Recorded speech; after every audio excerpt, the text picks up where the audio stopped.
ya public ya hariya muri rusange igaragaza ko ikunda umuziki. I don't know what to choose, machi na jama chose, nikitazama picha mpenzi jinsi alivyoshika pose, my brain in...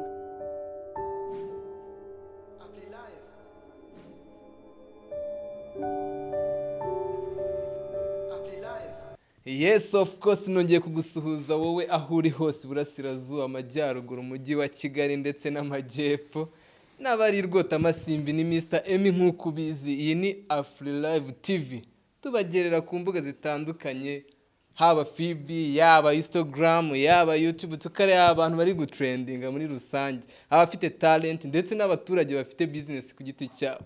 Yes of course ni Mr Emmy, kora subscribe na like and comment, then twibanira uyu munsi gufitiye umutumirwa. Sinjya nkunda kuvuga amagambo menshi, arabanza akatwibwira bya indi bya gisitari bisanzwe nk'uko muzi. Murakoze cyane, amazina nitwa Elisha the Gift. Elisha the Gift. Wow, nje nshobora kuba wenda ntakuzi ariko ibwira abanyarwanda muri bwa buryo bwawe.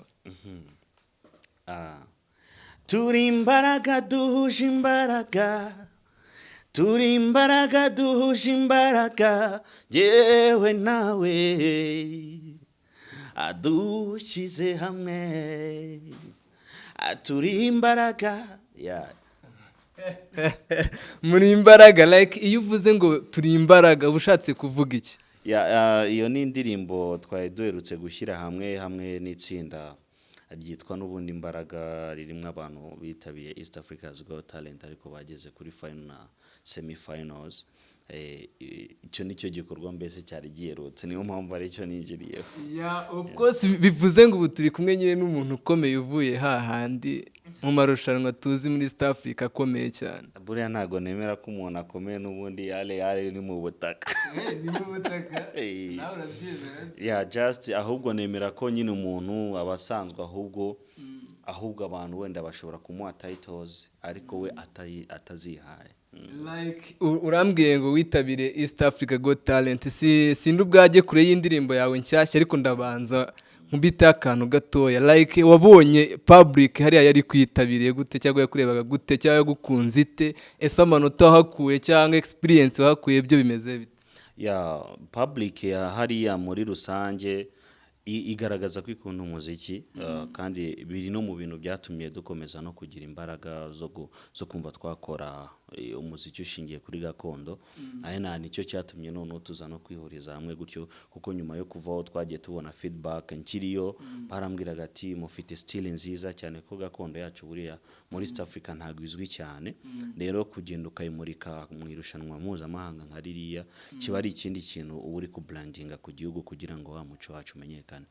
Byari sawa, kandi experience twahakuye no kwigirira icyizere, kumva yuko ibyo ufite byawe bishobora kugira aho bigera, kabone nubwo wenda ubutarashyigikirwa cyane n'abantu, ahubwo za mbaraga zikurimo zishobora gutuma cya kintu kimurikirise. Ni ukuvuga ngo umuco gakondo niwe wiyemeje, ni nawe uririmba. Njyewe ndi umunyarwanda, kandi kuba umunyarwanda no kuba ufite za ndangagaciro z'ubunyarwanda zishingiye ku muco. Ndawukunda, niyo mpamvu nanawuririmba, gusa ntago njyewe muzike nyilimita. Uzanye hip hop nayiririmba, uzanye na hip hop rayiba, umva buri style wazana nayikora. Reka bikore twumve igejwe rya hip hop byaba bisa gute. Kandi buriya urapinze ubu nshobora kugukomeza ugatuma. Niyo mpamvu natwe turi Afrilive TV n'abaturi yareka uragira ngo nsubize abasitari ku isuku umusaza. Iremewe hano turireka. Just ikintu cyose nemera try. Hari akaririmbo twigeze dukorana n'umutipe kitwa Machozi. Ni rap ariko mu Giswahili. Okay. I don't know what to choose, machi na jama chose, nikitazama picha mpenzi jinsi alivyoshika pose, my brain inajaa pain na mix with and cocaine. Nifanye nini mbona nazingatiwa na ndoto za kijoto, mtoto naja joto, wengine ndana chemba wana enjoy na vitoto yo. Njewe ubununguye, like ukuntu waje wambaye uyisuma uraperi uvuye mu muco gakondo, ubundi uri iki, uroko karwa, uri ikivejuru, uri iki muri make? Umusa Justin njyewe ubundi ibintu byose hari igihe uba udafite impano mu kintu sibyo ariko ukakihiringamo bikazakunda. ufite impano hari babandi wakubita hasi. Ntago ngiye guhangana na bariya bagabo. Naguhangana. Just muzike gusa iyo uyikunda ugerageza impande zose kuko uzarebe burya iyo reka tufate isi ya none. Iyo uzi tuvuge wenda tufatira urugero kuri mwebwe mukora hano ku bintu bijyanye na media. Iyo uzi kuvuga neza sibyo ukaba uzi gutegura neza ukaba ufite n'uburyo wigaragaza mu bantu hari amanota biguha bitandukanye na wa muntu ushobora kuza azi ikintu kimwe gusa uwo muntu ntago mwakompeta kuko bagiye no kubahalinga wowe ushobora kugira amahirwe menshi yo gutambuka kubera ko nyine urumva ufite ibintu byinshi uzi. So no mu muziki iyo umuhanzi yilimise akavuga ati ndaba ndahaguza hari isoko riza amahirwe akagucika sambira hose nyine urebe ikizabyara. No kuvuga ngo tugiye kukubona muri gakondo no muri hip hop. Oya nago bo hip hop just ndayikunda ndayumva buri gitondo n'urukundo rwayo uretse ko tunatangira muziki buriya iyo ugiye kureba amateka menshi ngiye natangiye numva nyine ngomba kuririmba hip hop. Icyo genda byiruka abasaza bitwa Tough Gang bari bagezweho twese twakundaga hip hop. Nujya kureba waririmbyi benshi muri rusange baba baratangiye bakora hip hop ariko ukaza kuvuga ati no reka none tuve muri hip hop twigarukire muri gakondo yawe rusange n'ubundi niyo purpose nicyo cyane tuzinduye by the way kugira ngo tukubone byanatugoye like nkuko tujya kuri FB Instagram like YouTube tukareba abantu bari gutrending and then tukabahiga tukabatumira niko nanjye nakugezeho. Indirimbo yawe iri hanze ni nshyashya ni nayo yatumye nza dukubitira akantu gato mbere yuko tunayivugaho.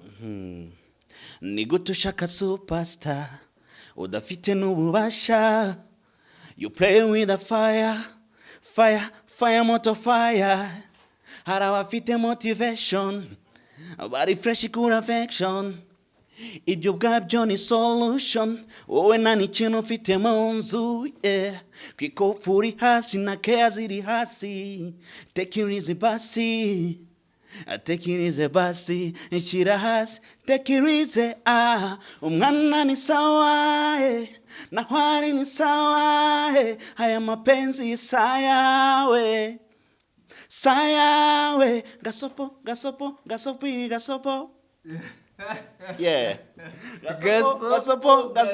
gasopo nguhaye gasopo yeah. Wow, n'abantu bari kureba Afro Live TV badakunze n'umuhanzi tubahaye gasopo.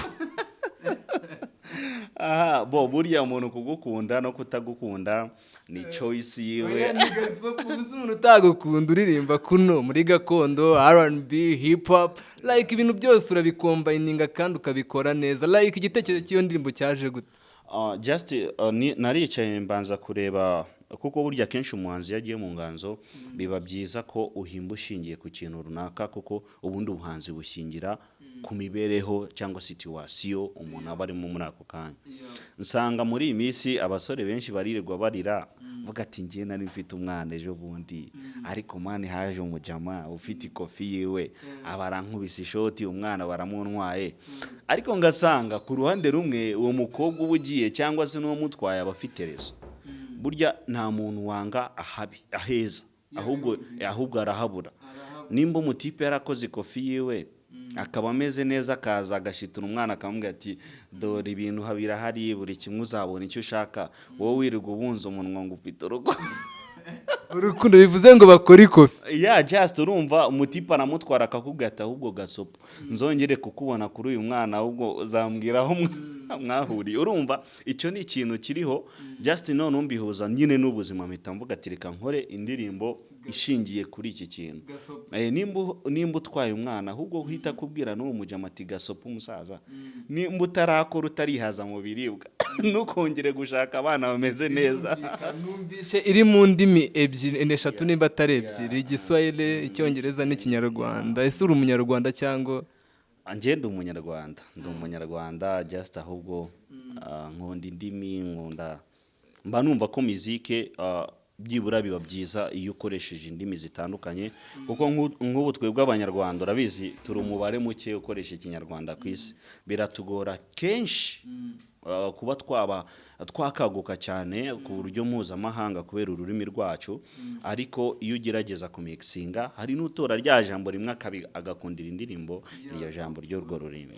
bajya bavuga ngo iyo uririmbye mu rurimi rutari ikinyarwanda ngo ziba zimwe muri challenge uhura nazo, ngo abakumva b'abanyarwanda ni bakeya, ngo bishobora no gutuma uguma hasi. wowe ubyumva ute? Ibyo ni ikinyoma kiguruka, kubera ko just aka kanya tuzi ba Davido baririmba ikirimi cyo muri Nigeria, tuzi ba Diamond baririmba igiswahili bakavanga n'icyongereza, nabo ubwabo wasangaga bakora igiswahili gusa, bageraho barababwira ati ariko mwagiye muvangamo n'icyongereza, bituma bajya kukiga. No kuvuga ngo ntago ururimi rwaba inzitizi yo kuzamuka mu gihe ufite ibikorwa bizima, mu gihe utegura neza kandi ukaba ufite intego y'ibyo uri gukora. Iyo ntago nemeranywa n'ababivuga. Indirimbo urayikoze, wishyize studio, urangije kuyandika, umuproducer ninde wayikoze?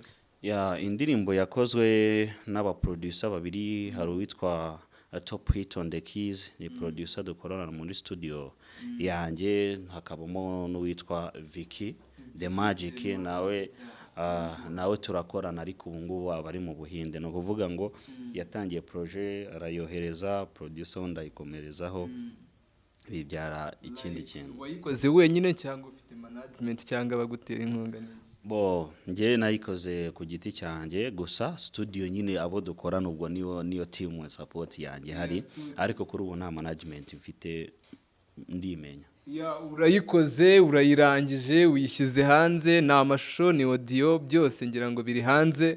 Of course feedback yabaye iyi.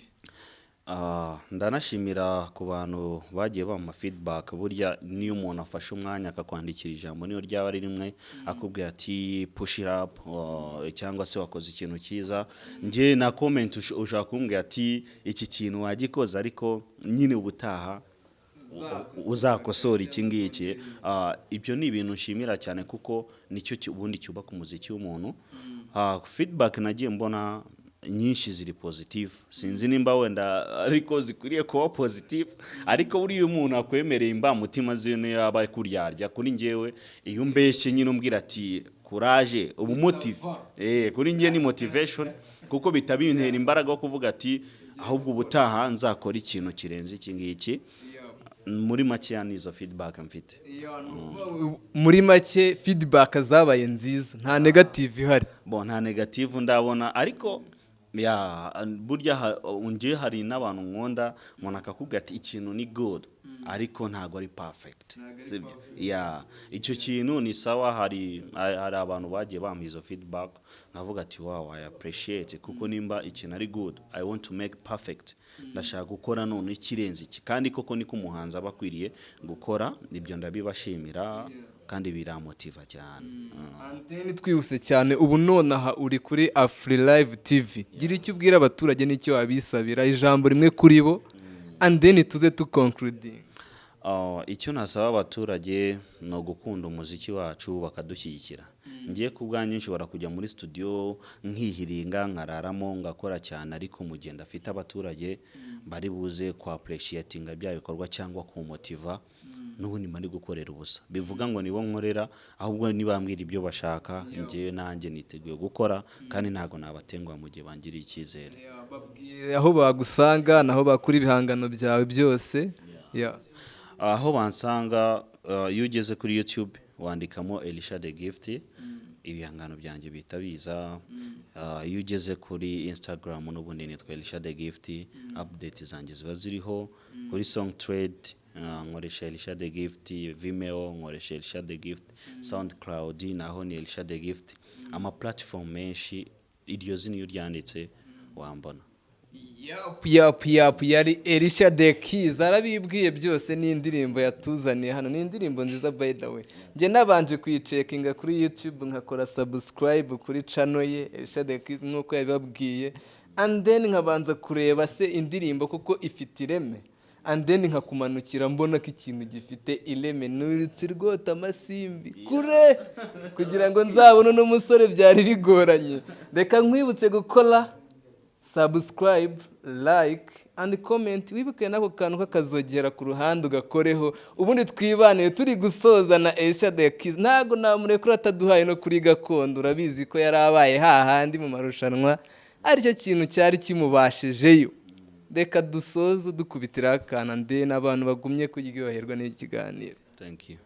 Nyiramwiza yavutse ari kinege izakaba mukungu we, Nyiramwiza yari hogoza yarasekaga amasara gasisekara, ubwo ikimero cye n'imico ye myiza we byatumaga abasore b'inkomati bishoboye bahora mu mahiganwa bashaka Nyiramwiza we, akabareba akisekera akabona bameze nk'abigira igitabagaze kuko nta n'umwe yigeze akunda muri bo bambiwe